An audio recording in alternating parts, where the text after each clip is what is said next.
So as I said, Q1 starting on Monday and beyond, I've got a whole new look. You are going to see MarketPulse branding. You're going to see new Main Street values.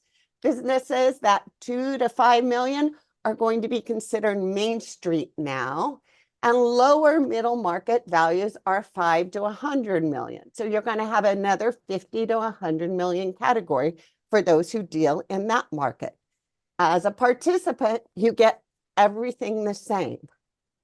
If you don't participate, you only get a one little page infographic. Yeah, I think that's a significant thing to point out, isn't it? I mean, I think before we go on, I think and that the infographic will be great and will be easily used. It'll look wonderful, and it's something that you'll be able to use in your marketing. But if you're used to getting more of the data and leveraging that, you're definitely going to want to take the survey each quarter.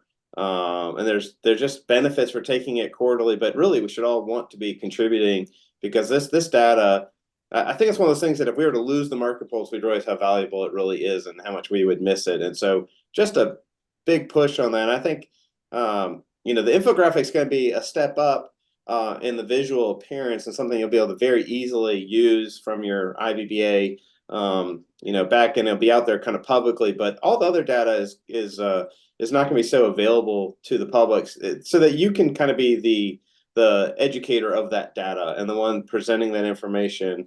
So I think that's really a big push. I'm obviously on the committee. I love the new logo. It's about time we have that new brand.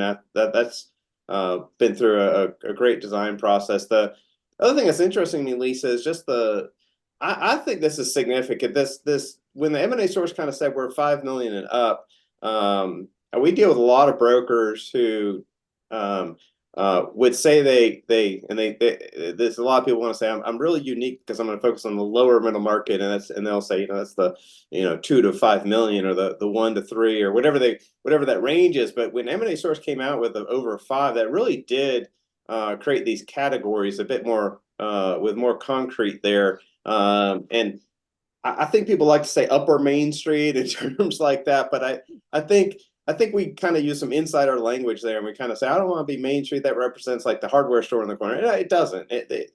There's just look at this differentiation and be very comfortable with where you are. They're very different, and so, but the terminology is interesting, just because a lot of people want to call themselves lower middle market, but just know that the M&A source is saying that's 5 to 100, and so that kind of does set you into one of the two camps, and it'll be interesting to kind of see as we play this out further how we can kind of provide more benefit to each of these two categories going forward in the future, and there'll be different data points and different information in the future that will be helpful to each. So I think that's worth pausing for a second talking about.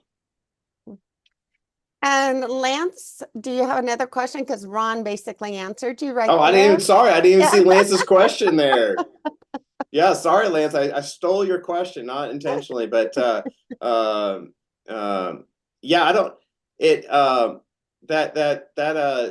That separation was kind of new. It was pretty good to see a flag planted by the M&A source on that, and it should be something that we're all aware of, so that we you just might run into some conflict if you say you're lower middle market doing 2 to 5, and then somebody else comes in and says I do over 5, and that's lower middle market. So I think it's important that we communicate these terms properly.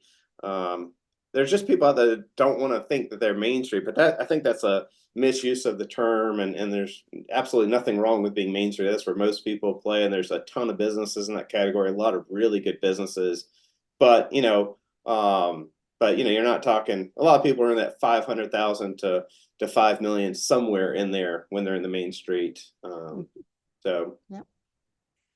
And as Ron was just saying, Lance, as well, is that with Steve and Jim's push to increase the SBA limit to that 10 million, you can see that 5 million, of course, becomes less desirable for some people saying that they are lower middle market.